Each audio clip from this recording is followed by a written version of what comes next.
Bismillahirrahmanirrahim. Assalamu alaikum dear viewer. This is a Honda CD70. It's powered by a 4-speed 72cc 4-stroke air-cooled engine with a single cylinder, and it produces 5 horsepower. This particular gem was left on my doorstep by a neighbor. He said the bike was in genuine condition. Sure, of course it is, except for a few cosmetic issues.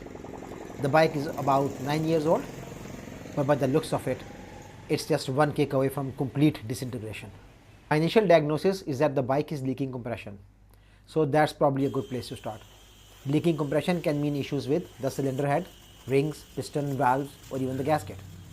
If you ever have to work on a similar issue, it's an easy enough job and you can definitely do it at home. All you need is some basic tools, so let's get started.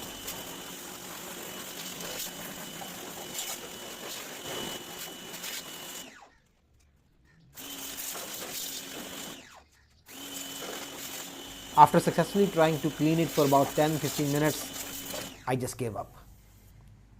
First of all, you will need to remove the shifter. It's held in by a 10mm bolt here.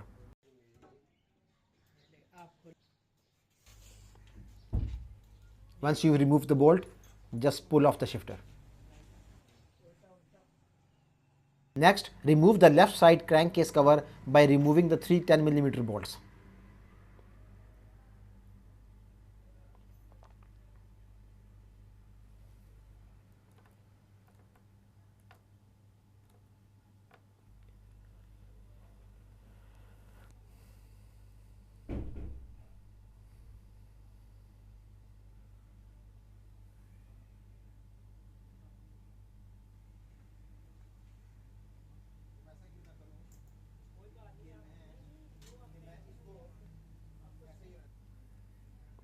Next, go to the right side of the engine and remove the 10mm bolt holding in the timing chain cover.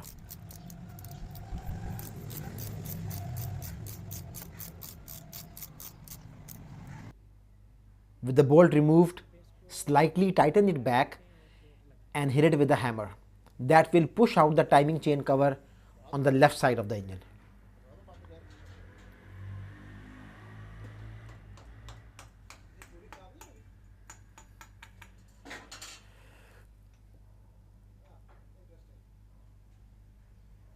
Now you can remove the 10mm bolt from the timing chain cover, exposing the timing chain roller tensioner.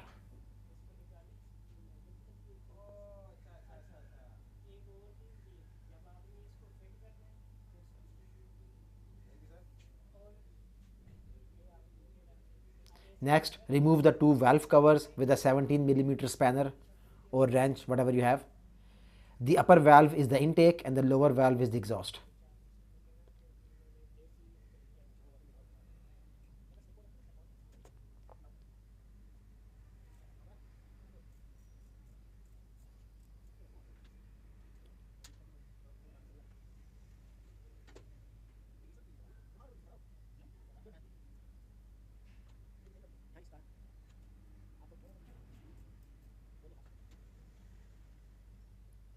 The bolts on these edges are really worn off, so it took me longer than it should have. But with the valve covers removed, now you can check if your valves are open or shut.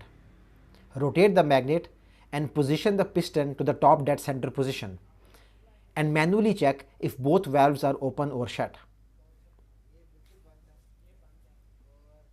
Again, you want the piston to be in the top dead center position and both exhaust and intake valves to be shut.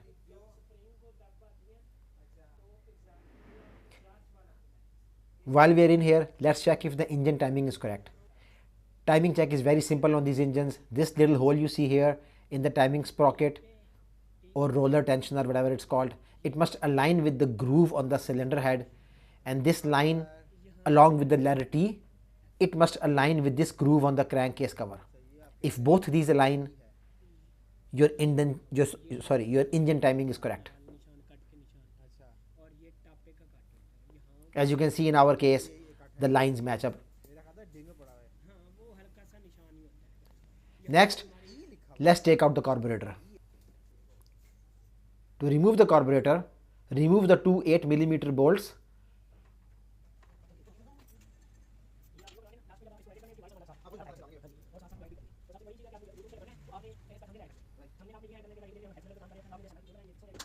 Again, with the bike this old, the bolts are just too worn.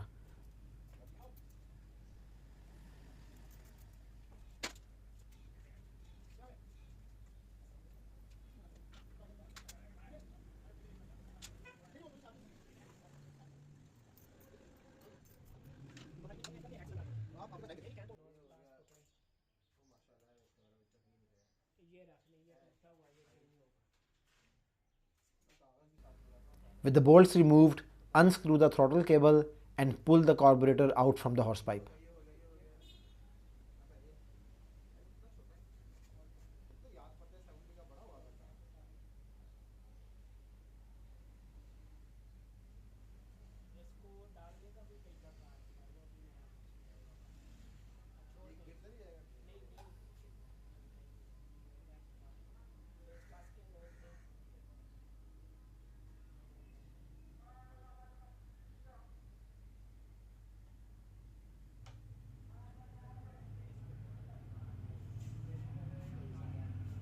And also say hi to this tiny carburetor. What a beauty.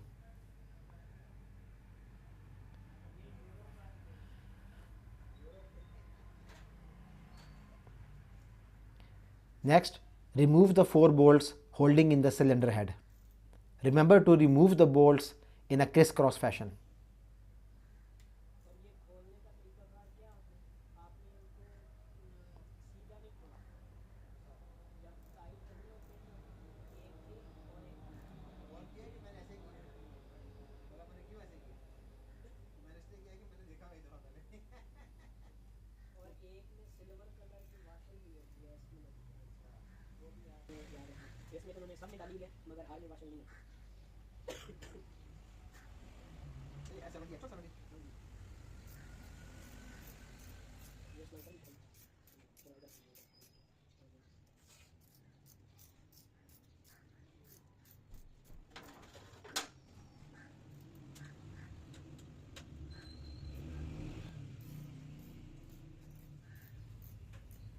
With the cylinder bolts removed, remove the 3 bolts holding in the exhaust pipe.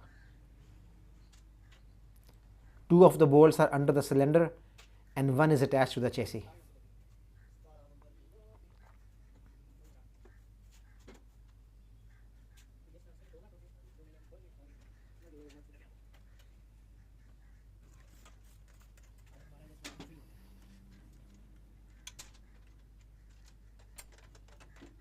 Now you should be able to finagle the exhaust pipe out of the way.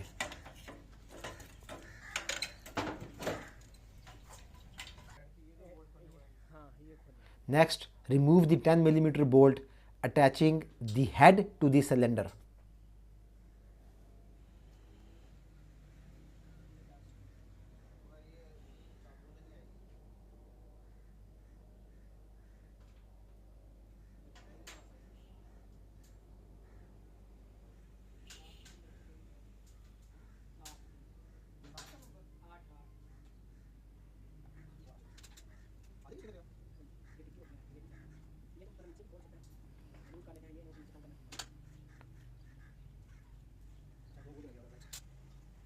And on the other side, remove the head side cover.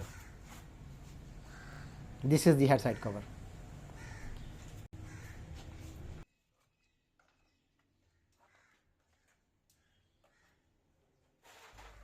Next, rotate the magnet to position the piston to the bottom dead center,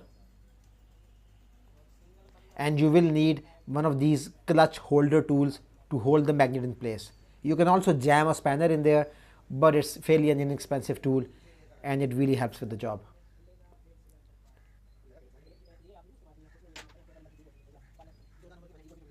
With the holder tool in place, you will also need what is called a magnet removal tool.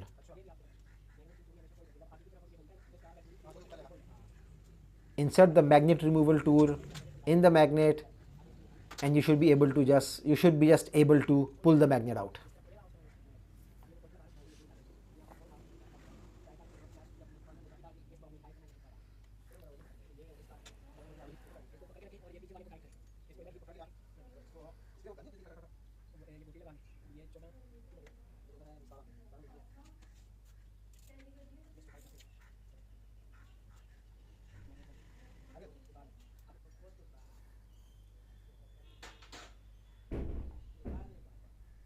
With the magnet out of the way, inspect the magnet coil for any damage. Surprisingly, this magnet had water in it. Maybe because of all the pressure washing I did, but who knows. Other than that, the water I mean, the coil seemed okay. It's a bit old, but I think it should work just fine. Next, remove the two Phillips head screws that attach the magnet coil plate to the crankcase. On a bike this old, it can be a bit difficult, so you might need to use a bit of persuasion.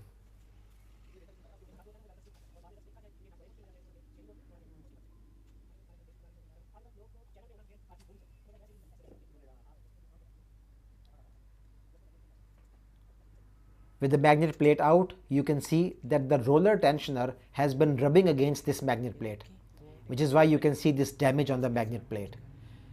And not only that, you can also see that the roller tensioner is supposed to be on this holding pin, and in this case the roller has come off and is just sitting on one side and rubbing against the magnet plate. So this is something we are definitely going to have to replace.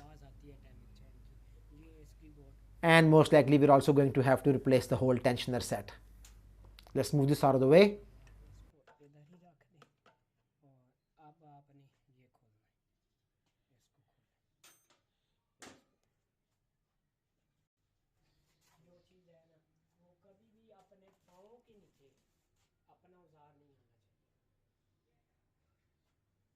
Next, use a 14mm wrench or spanner and remove the bolt holding in the timing rod and push spring.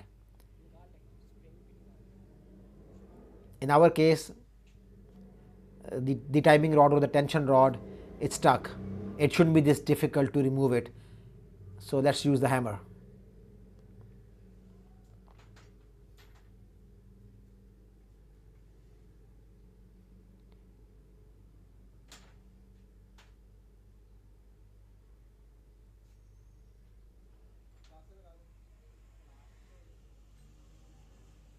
With the screwdriver and the hammer, the tensioner rod is out, and as you can see, it is fairly worn.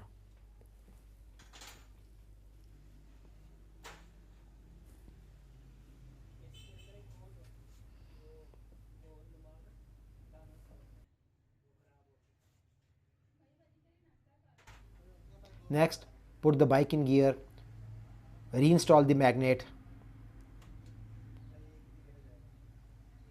If the magnet doesn't go in, just use a little bit of persuasion. Once the magnet is back in, hold it in place with the holder tool.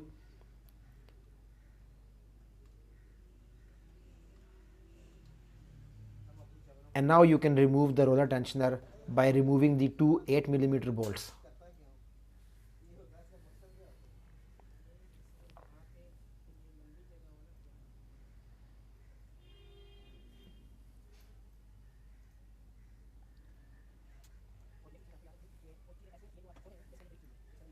With the bolts removed, you should be able to remove the roller tensioner and the timing chain.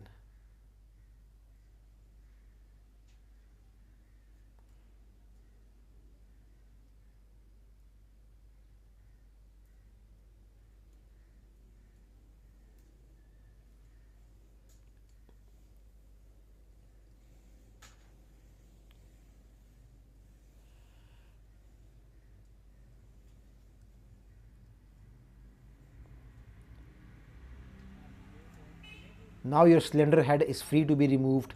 Use a bit of persuasion, some gentle taps with the hammer. Don't want to damage anything. The head should just come right off.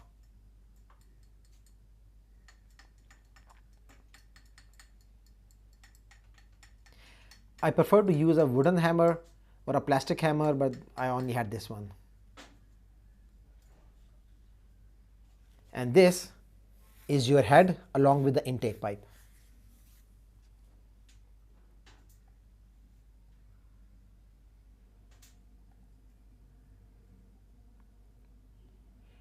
Now remove this 10mm bolt and the cylinder can now just slide out.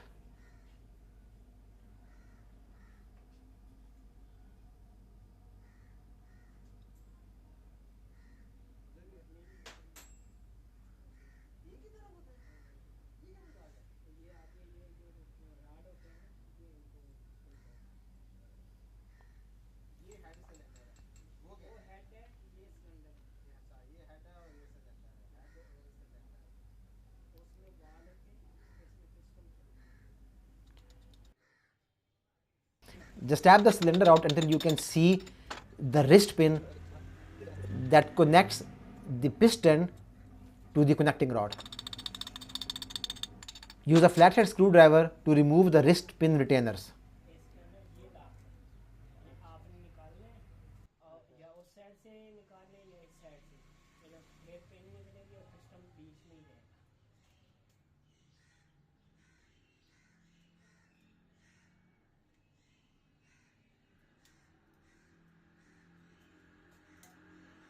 Once the wrist pin retainers are out, you can just push out the wrist pin and your piston can now be removed from the connecting rod.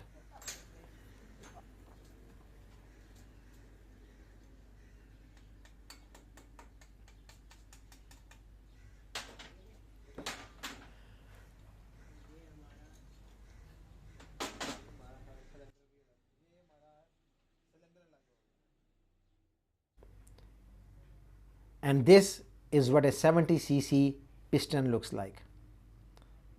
And to be honest, it doesn't look that bad. I've seen worse. And the cylinder wall, let's check this. And the cylinder wall is, well, doesn't appear to be damaged.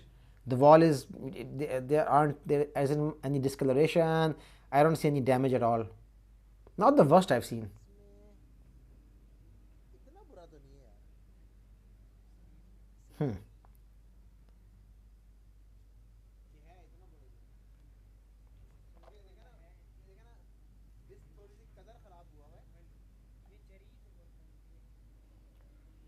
Yeah, one thing that we did notice is that the piston had discoloration on both sides, which could indicate a number of issues: excessive wear, poor lubrication, high combustion temperatures, or even the presence of residues like soot.